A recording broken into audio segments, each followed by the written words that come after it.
The Great Gatsby, F. Scott Fitzgerald. Wait, F. Scott Fitzgerald.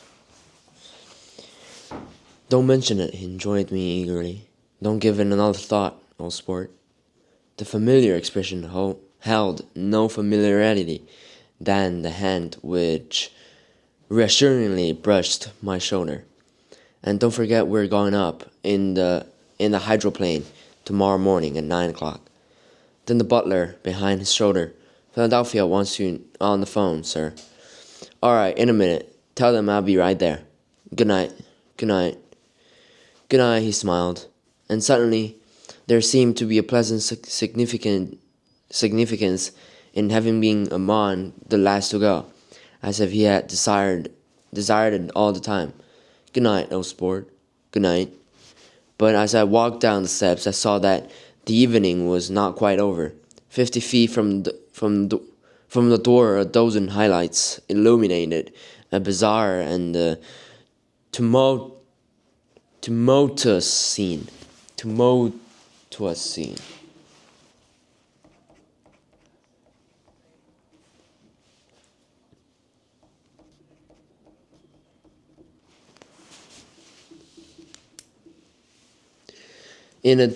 In the ditch beside the road, right side up, but violently shorn of one wheel.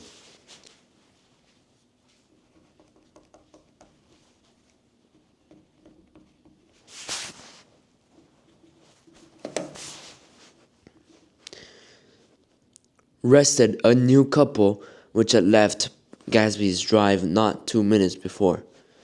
The sharp jut of a wall accounted for the detachment of the wheel.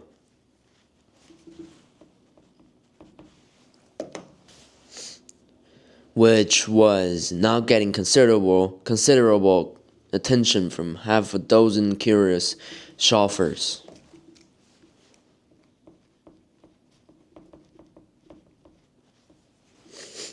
However, as they had left, their cars blocking the road, a harsh, discordant din from those in the rear had been audible for some time, and added to the already violent confusion of the scene. A man in a lawn duster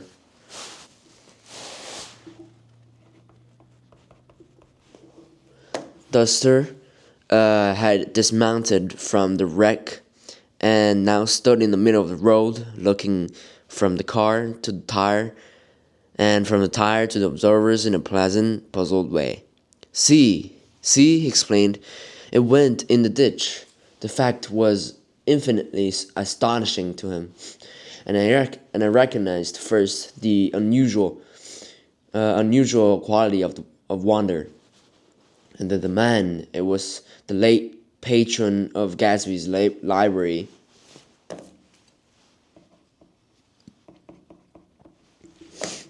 How did it happen? He shrugged his shoulders. I know nothing whatever about mechanics, he said decisively. But how did it happen? Did you run into the wall? Don't ask me, said all eyes, watching his hands of the whole matter. I know very little about driving. Next to nothing it happened, and that's all I know. Well, if you're a poor driver, you oughtn't to try driving at night, but I wasn't even trying, he explained indignantly.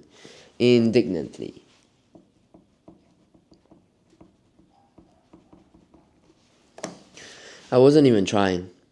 An old hush fell upon the bystanders.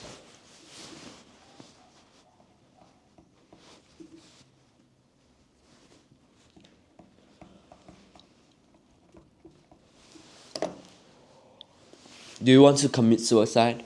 You're lucky it was just a you're lucky it was just a wheel. A bad driver and not even trying. You don't understand, explained the criminal. I wasn't trying. There's another man in the car.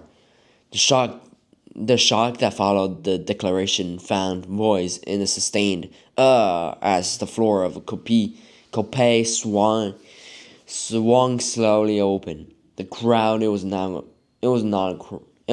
a crowd stepped back involuntarily, and when the door had opened wide, there was a ghostly pause. Then, very gradually, part by part, a pale, dangling individual stepped out of the wreck.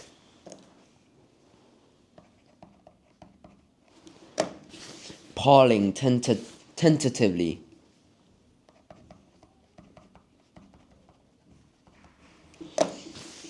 at the ground with a large uncertain dancing shoe, blinded by the glare of the highlights and confused by the incessant groaning of the horns.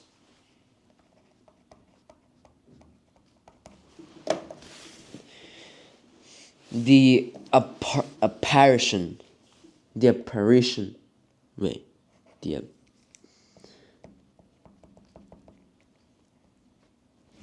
The apparition stood, swaying. Oh my god. Swaying for a moment before he perceived the man in the duster. What's matter? He inquired calmly. Did we run out of gas? Look. Half a dozen fingers pointed at the amputated wheel.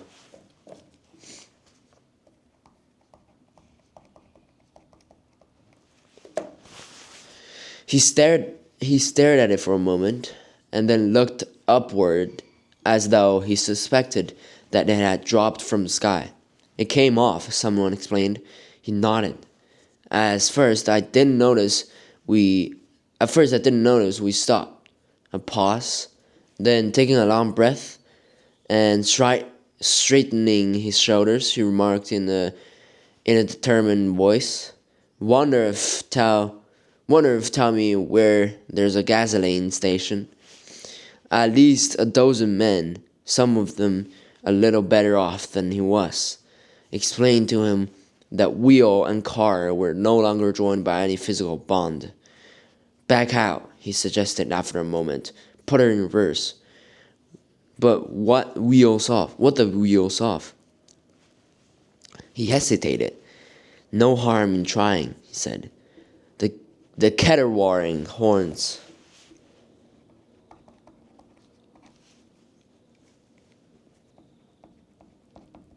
Wait. The caterwauling horns had reached the crescendo.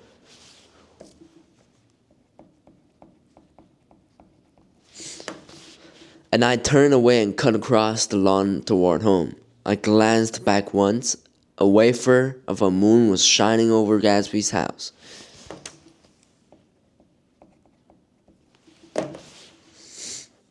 Making the night fine as before, and surviving the laughter and the sound of his still growing garden. A sudden emptiness seemed to flow now from the windows and the great doors, endowing with complete isolation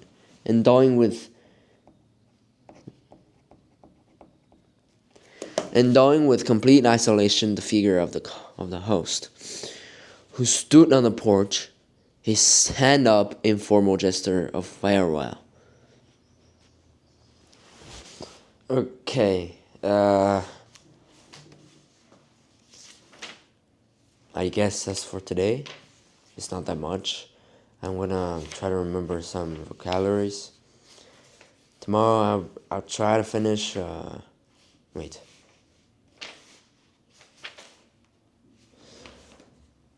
Yeah, tomorrow I'll try to finish chapter 3 and start chapter 4. And yeah, see you tomorrow.